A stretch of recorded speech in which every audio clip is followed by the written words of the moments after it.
ఏం చెప్పాలి అన్నా ఎట్లా ఉందంటే అసలు ఆయన పరామర్శ దేనికి వస్తున్నాడు. నేను మొన్న కూడా చెప్పేదండి, మేము అన్నది పరామర్శించాలి ఒక రైట్ పొలిటీషియన్ గా ఇలాంటి వ్యక్తిగా, కానీ ఆ పరామర్శించడానికి వెళ్ళడానికి ఎట్లా వెళ్తాము? ఏదైనా సాగింటింగ్ పోయేటప్పుడు అకాశంగా డబ్బులు పెట్టుకుని పూలు తలుకుంటూ వెళ్తారు ఎవరైనా. మినిమం ఉండాలి కదా ఇంటి జ్ఞానం. మేమనేది అదే, అక్కడ చనిపోయిన వ్యక్తి ఉన్నాడు, ఆయన బండి కిందే పెట్టాడు. ఇప్పుడు నిన్నటి దాకా వీళ్ళు పోలీసులు కూడా పోలీస్ వెహికల్ క్లియర్ కనిపిస్తున్నారు. ఆయన ఎక్స్సీఎం వెహికల్ కి పోలీసు హస్తా కొట్టరు. మరి వాళ్ళు ఏం చేస్తారు? వాళ్ళు చూడాలా, చూసి వాళ్ళు హైడ్ చేశారా? నిన్నటి దాకా వేరే వెహికల్ కొట్టింది, వేరే వెహికల్ కొట్టింది. విమానం చూస్తే క్లియర్ గా ఆయన బండి కింద పడ్డారు. ఆయన బండి కింద పడ్డారు, తర్వాత ఎక్కించి దించారా, అట్లా తీసారా అనేది కూడా అర్థం కాకుండా మనకి అది ఆ సగం వీడియో కింద కనిపిస్తుంది. అంటే ఎంత బాధ్యతారాహితంగా ఒక వ్యక్తి ఒకసారి ఒక టర్మ్ 5 సంవత్సరాలు సీఎం చేసినటువంటి వ్యక్తి ఒక చనిపోయిన వ్యక్తిని పరామర్శించడానికి ఇంటికి వెళ్తూ అట్టహాసంగా వెళ్తూ ఒళ్ళు ఏదంటే ఒళ్ళు మర్చిపోయినాయి, ఈయన ఒళ్ళు మర్చిపోయారా అన్ని మర్చిపోయినా అర్థం కాక మనకి. అంత దుర్మార్గంగా అసలు ఒక వ్యక్తి వచ్చి కారు కింద పడిపోతే కూడా పట్టించుకోకుండా ఈయన పూలు తగ్గించుకుంటూ నినాదాలు చేపించుకుంటూ ఆ కారు ఎక్కి సింగిల్ వేస్తున్నారు. ఇట్లా ఉన్నారంటే నిజంగా ఇది పొలిటీషియన్. అందుకే నేను ఏదప్పుడు వైఎస్ఆర్ పార్టీ రాజకీయ పార్టీ కాదు, అది ఒక దొంగ సమూహం అనేది. అసలు ఒక రాజకీయ నాయకులు అయితే అట్లా ఉంటుందా? అదేదో సీటు పక్కన పెట్టేసారు అంటారు, మళ్ళీ పక్కన పడితే ఉద్యోగం వెళ్ళిపోయారు.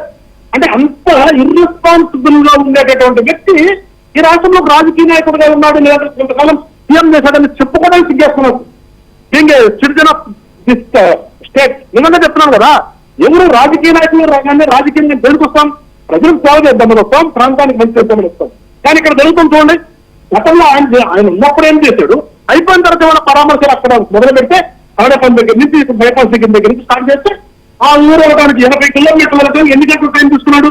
అంటే ఏ రకంగా రోడ్డు మీద వాళ్ళు చిందులు తప్పుతూ మనుషులు చంపుకుంటూ ఇక్కడ ఏం చనిపోయాడు, పత్తినపల్లిలో ఒక ఆయన చనిపోయాడు. ఇంకా ఆగిందంటే మీకు ఎవరికి తెలియదంటే పత్తినపల్లిలో ఈ ట్రాఫిక్ డైవర్ట్ చేయడం వల్ల ఒక కుర్రాడికి యాక్సిడెంట్ అయింది.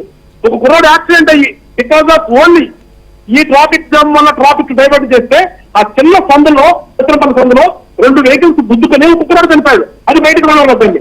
అట్లా ఆ రోజు ఇంటికి కూడా చనిపోయారని చెప్తున్నారు.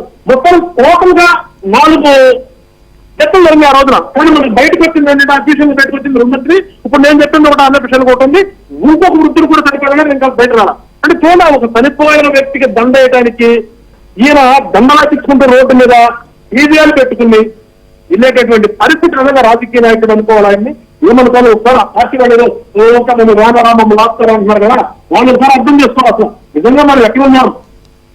ఒక రాజకీయ పార్టీలో ఉన్నామా, లేకపోతే ఒక విష సంస్కృతి ఉన్నటువంటి వ్యక్తి పెట్టినటువంటి ఒక పార్టీలో ఉన్నామనేది వాళ్ళు అర్థం చేసుకోవాలి. ప్రజలు కూడా అదే కోరుతున్నారు. ప్రజలు కూడా అప్పుడు ఆలోచన చేయాలి. రోడ్డు మీద ఖచ్చితంగా రాజకీయ నాయకులు కావాలి, పరామర్శ చేయాలి. కానీ ఇలాంటి పరామర్శలు ఉన్నప్పుడు ప్రజలు ఏ రకంగా రియాక్ట్ అవ్వాలనేది ప్రజలు కూడా అర్థం చేసుకోవాలని చెప్పేసి జనతా పార్టీ కోరుతూ ఖచ్చితంగా ఇది ఆయన మీద కేసు పెట్టాలి. ఆ వెహికల్ మీద కేసు పెట్టాలంటే ఆయన ఆ వెహికల్ లో ఉండి ఇంటెన్షనల్ గా తీసుకోకుండా అంత ఇర్రెస్పాన్సిబుల్ ఉన్నాడు. కాబట్టి దాని తగ్గట్టుగా ఎవరు సింపుల్ ఏదో పిలాట్ 4 ఏఏసి వదిలేస్తా ఉంటాం కాదు. సాఫ్ట్వేర్ ఐటీసీ ప్రకారం పిలాట్ 4 పార్ట్ 2 అని ఉంటుంది. ఖచ్చితంగా తెలిసి జరిగింది కాబట్టి వాళ్ళ మీద ఇంటెన్స్ యాక్షన్ తీసుకోవాలి.